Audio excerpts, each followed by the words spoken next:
नमस्कार जोहार। चलिए जानते हैं झारखंड की ताजा खबरों को। तो सबसे पहली खबर की बात करें तो सोशल मीडिया पर दुष्प्रचार और विवादित पोस्ट पर झारखंड सरकार कड़ी निगरानी अब करेगी। इसकी निगरानी और प्रबंधन के लिए राज्य पुलिस मुख्यालय और सूचना प्रौद्योगिकी एवं ई गवर्नेंस विभाग ने एक योजना तैयार की है और इसके लिए स्पेशल साइबर सेल की मॉनिटरिंग विंग के साथ सोशल मीडिया लैब की स्थापना की जाएगी। यह स्पेशल साइबर सेल आईजी के नेतृत्व में बनेगा और जिसकी देखरेख पुलिस मुख्यालय करेगा। इस पर करीब 38 करोड़ रुपए खर्च होंगे और पहले साल इस पर 21 करोड़ रुपए खर्च करने की योजना है। अगली पर झारखंड में 2 लड़कियों के साथ सामूहिक दुष्कर्म, 3 नाबालिग गिरफ्तार। झारखंड के गुमला जिले में एक निर्माणाधीन मकान में 2 लड़कियों के साथ दुष्कर्म करने के आरोप में 3 नाबालिगों को गिरफ्तार किया गया है और पुलिस के मुताबिक यह घटना डुमरी थाना क्षेत्र के एक गाँव की है। पुलिस अधीक्षक शंभू कुमार सिंह के मुताबिक दोनों लड़के लड़कियों को अपने गांव ले जाने की बजाय एक निर्माणाधीन मकान पर ले गए और जहां पर लड़कियों को 2 दिनों तक कैद करके रखा गया।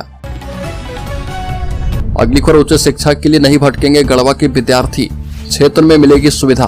गढ़वा के विद्यार्थी को उच्च शिक्षा ग्रहण करने के लिए अब दूर दराज भटकना नहीं पड़ेगा। विद्यार्थियों को अपने अपने क्षेत्र में ही उच्च शिक्षा की बेहतर सुविधा उपलब्ध करवाई जा रही है। इसके तहत गढ़वा जिला अंतर्गत मेराल प्रखंड के लातदाग में एक बहुमंजिला एवं सर्व सुविधा युक्त डिग्री कॉलेज का निर्माण किया जाएगा। राज्य कैबिनेट ने इसकी स्वीकृति प्रदान कर दी है और यह कॉलेज 36 करोड़ रुपए की लागत से झारखंड भवन निर्माण निगम के द्वारा बनाया जाएगा। निविदा की प्रक्रिया पूर्ण करके शीघ्र ही इसका कार्य आरंभ होगा और इसकी जानकारी देते हुए गढ़वा के विधायक झारखंड सरकार के पेयजल एवं स्वच्छता मंत्री मिथिलेश ठाकुर ने बताया कि यह डिग्री कॉलेज 4 मंजिला होगा।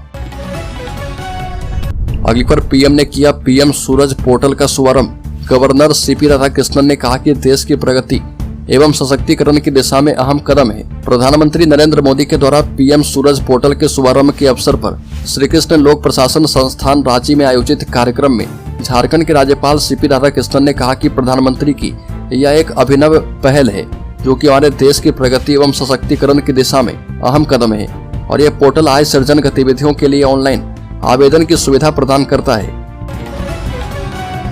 अगली बार, सीनियर डॉक्टरों की कमी जल्द दूर करने की कवायद रिम्स में पहली बार होगी। 156 प्रोफेसर, एसोसिएट, एडिशनल और असिस्टेंट प्रोफेसर की नियुक्ति। राजेंद्र आयुर्विज्ञान संस्थान रिम्स में फैकल्टी और सीनियर डॉक्टर्स की कमी जल्द दूर करने की तैयारी शुरू हो गई है। पहली बार बड़ी संख्या में बड़े पदों के लिए आवेदन मांगे गए हैं और रिम्स के डीन डॉक्टर विद्यापति ने संस्थान में प्रोफेसर से लेकर मेडिकल ऑफिसर तक के पदों पर नियुक्ति के लिए विज्ञापन जारी किया है और कुल 156 पदों पर डॉक्टरों की नियुक्ति होगी। अलग अलग विभागों में प्रोफेसर के लिए 37 पदों पर आवेदन मांगे गए हैं। वहीं एडिशनल प्रोफेसर के 9, एसोसिएट के 56, असिस्टेंट प्रोफेसर के 43 और मेडिकल ऑफिसर के 11 पदों पर नियुक्तियां की जाएगी। अगली खबर, हाईकोर्ट का निर्देश, ध्वनि प्रदूषण की शिकायत करने के लिए हेल्पलाइन नंबर जारी करे राज्य सरकार। हफ्ते के 7 दिन 24 घंटे शिकायत दर्ज करवा पाएंगे लोग। राज्य में ध्वनि प्रदूषण और शादी विवाह में रात में बहुत ज्यादा तेज आवाज में डीजे बजाने से लोगों की नींदें हराम हो रही है और हृदय मरीजों के लिए काफी नुकसानदायक है। इस मामले में हाईकोर्ट के जस्टिस रोंगन मुखोपाध्याय और जस्टिस दीपक रोशन की खंडपीठ ने सुनवाई करते हुए राज्य सरकार को निर्देश दिया है कि हफ्ते के 7 दिन 24 घंटे काम करने वाला हेल्पलाइन नंबर जारी करे जिसके माध्यम से लोग तुरंत शिकायत कर पाए। साथ ही खंडपीठ ने राज्य सरकार को ध्वनि प्रदूषण को रोकने को लेकर लोगों को जागरूक करने का निर्देश दिया है और प्रचार प्रसार करके लोगों को जागरूक करने के लिए प्रेरित करने को कहा। बड़ी खबर, एक्शन मोड में आ चुका है निगम। वाटर बॉटलिंग प्लांट पर कार्रवाई शुरू। पहले दिन 33 को नोटिस दिया गया है। राजधानी के करीब हर मोहल्ले में नगर निगम की बगैर अनुमति वाटर बॉटलिंग प्लांट चल रहे। प्लांट के संचालक अवैध रूप से मशीन लगाकर भूगर्भ जल का दोहन करके लाखों रुपए कमाते हैं और गर्मी शुरू होते ही शहर में संभावित जल संकट को देखते हुए नगर निगम की नींद खुल गई है। प्लांट संचालकों पर जुर्माना लगाने और प्लांट सील करने का निर्णय किया गया है क्योंकि जमीन में पानी अब नहीं है। निगम प्रशासक अमित कुमार के निर्देश पर निगम की टीम ने शहर के विभिन्न क्षेत्र में जांच अभियान चलाया और इस दौरान 23 बॉटलिंग प्लांट के संचालकों को नोटिस दिए गए हैं और उन्हें समझाया गया कि भूगर्भ का जलस्तर बहुत ही कम हो गया है। बता दें कि सिर्फ रांची शहर में ही अवैध रूप से चल रहे 500 से अधिक वाटर बॉटलिंग प्लांट पर कार्रवाई की जाएगी। अगली खबर, समीक्षा बैठक में बोले मुख्यमंत्री चंपई सोरेन।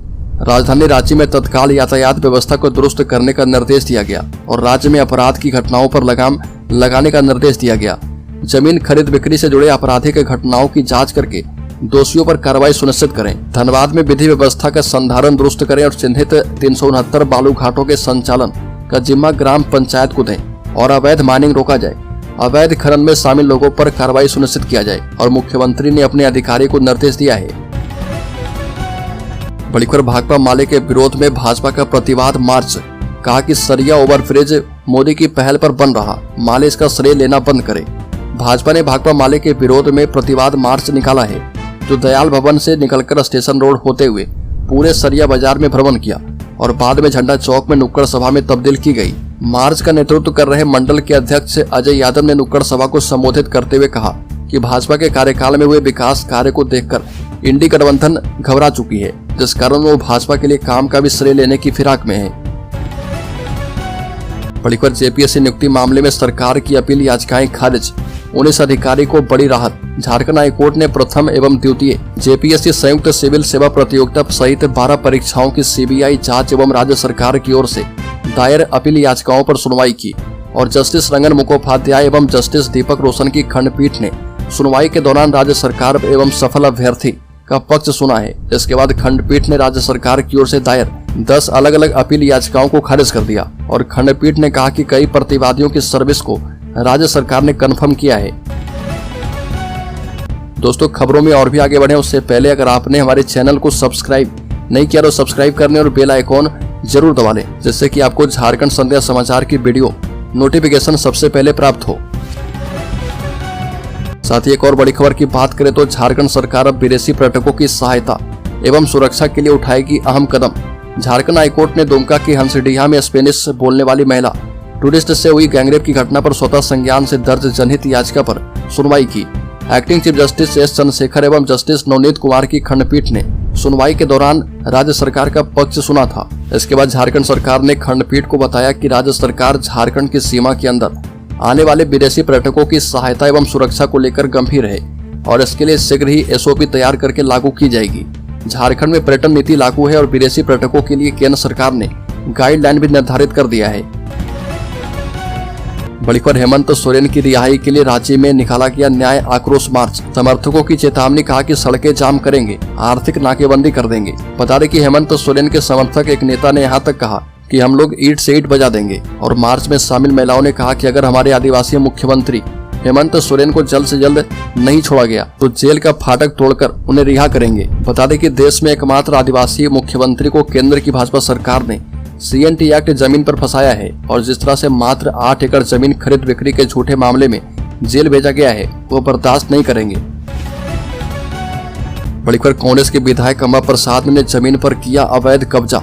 ईडी रेड में मिले हैं 100 से भी ज्यादा कागजात। रंगदारी एवं अवैध बालू कारोबार से जुड़े मनी लॉन्ड्रिंग के केस में ईडी ने दूसरे दिन भी बड़कागांव विधायक अम्बा प्रसाद, उनके पिता एवं पूर्व मंत्री योगेंद्र साहू के हजारीबाग में हुरहुरु स्थित आवास पर छापेमारी की और ईडी को छापेमारी के दौरान कुल 35 लाख रुपए से अधिक मिले हैं। ईडी ने अम्बा प्रसाद के सहयोगी के यहाँ से 1 दर्जन से अधिक बैंकों के फर्जी मुहर बरामद किए हैं।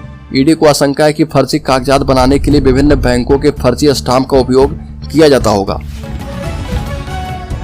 बड़ीखर पलामू में गन्ने की फसल में लगी आग, सैकड़ों एकड़ में लगी गन्ने की फसल जलकर नष्ट। पलामू जिले के पाकी प्रखंड अंतर्गत परसावा गांव में गन्ने की फसल में अचानक आग लग गई और आग लगने के कारण परसावा गांव के सैकड़ों एकड़ में लगी गन्ने की फसल पूरी तरह से जलकर खाक हो गई।